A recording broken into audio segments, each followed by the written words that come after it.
আসসালামু আলাইকুম ওয়া রাহমাতুল্লাহি ওয়া বারাকাতুহু।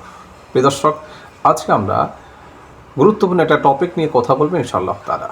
সেটা হলো আমাদের সামনে আসছে লাইলাতুন নিসফে মিন শাবান বা শবে বরাত।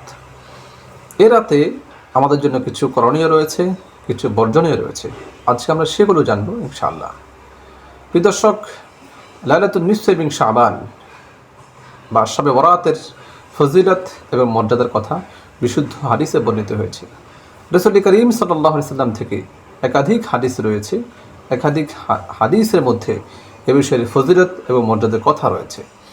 রাসূল করিম সাল্লাল্লাহু আলাইহি সাল্লাম থেকে সহিহ ইবনে হিব্বানের মধ্যে একটা প্রসিদ্ধ হাদিস রয়েছে, যে হাদিসের মধ্যে বলা হয়েছে ইয়াত্তালি আল্লাহু ইলা খালকিহি ফি লাইলাতিন নিসফি মিন শাবান ফায়াগফিরু লিজামিই খালকিহি ইল্লা লিমুশরিকিন আও মুশাহিন।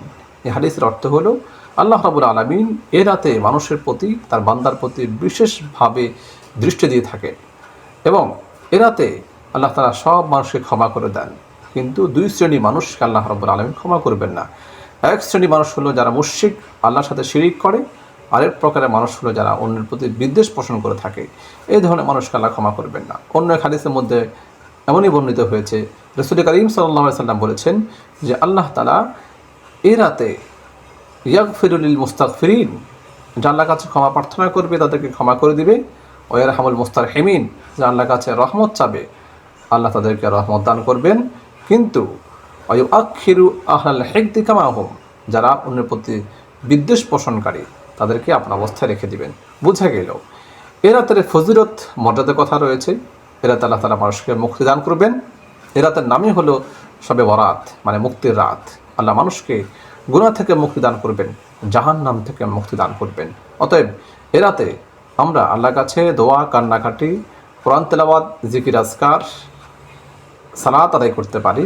ইনশাআল্লাহ আমরা এ রাতের যে ফজিলত এবং যে মর্যাদা রয়েছে সেটা পেয়ে যাব। আর এর পরের দিন আমরা রোজা রাখতে পারি। রাসূল করিম সাল্লাল্লাহু আলাইহি সাল্লামের হাদিসের মধ্যে বর্ণিত হয়েছে, রাসূল করিম সাল্লাল্লাহু আলাইহি সাল্লাম বলেছেন কুমু লাইলাহা ওয়া সুমু নাহারাহা। এই হাদিসটি বর্ণিত হয়েছে সুনান ইবনে মাজাহর মধ্যে। যে হাদিসের মধ্যে বলা হয়েছে তোমরা এ রাতে ইবাদত করো আর দিনে তোমরা রোজা রাখো। বুঝে গেল আমরা দুইটা আমল মোটামুটি করতে পারি। দুইটা করণীয় রয়েছে আমাদের জন্য। একটা হলো রাতে যে কোনো ধরনের নফল ইবাদত করা, আর একটা হচ্ছে দিনে রোজা রাখা। প্রিয় দর্শক, এই রজনী বা এই রাতকে কেন্দ্র করে কিছু ভুল ধারণা বা কুসংস্কার আমাদের সমাজে রয়েছে, সেগুলো থেকেও আমাদেরকে বেঁচে থাকতে হবে। প্রথম কুসংস্কার হলো অনেক মানুষ মনে করে থাকেন এ রাতে গোসলের বিশেষ ফজিলত রয়েছে, কিন্তু শরীয়তের দৃষ্টিকোণ থেকে এই কথা প্রমাণিত নয়, বরং এটা একটা আমাদের সমাজের কুসংস্কার, ভুল ভিত্তিহীন ধারণা রয়েছে আমাদের সমাজে।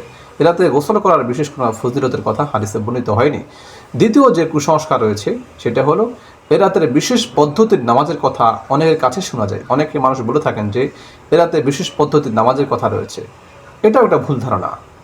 এ রাতে বিশেষ পদ্ধতির, বিশেষ রাকাত সংখ্যার নামাজের কোনো কথা হাদিসে বর্ণিত হয়নি।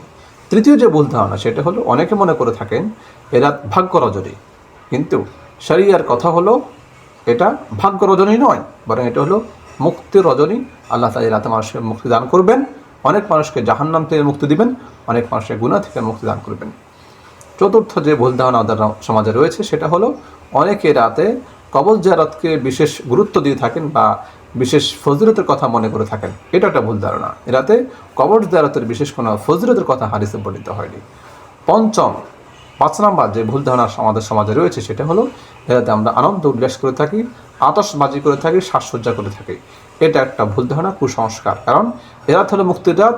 আপনি এ রাত আল্লাহর কাছে কাঁদুন, আল্লাহর কাছে কান্নাকাটি করুন, আল্লাহর কাছে দোয়া করুন। এ রাত আনন্দ উল্লাসের জন্য নয়।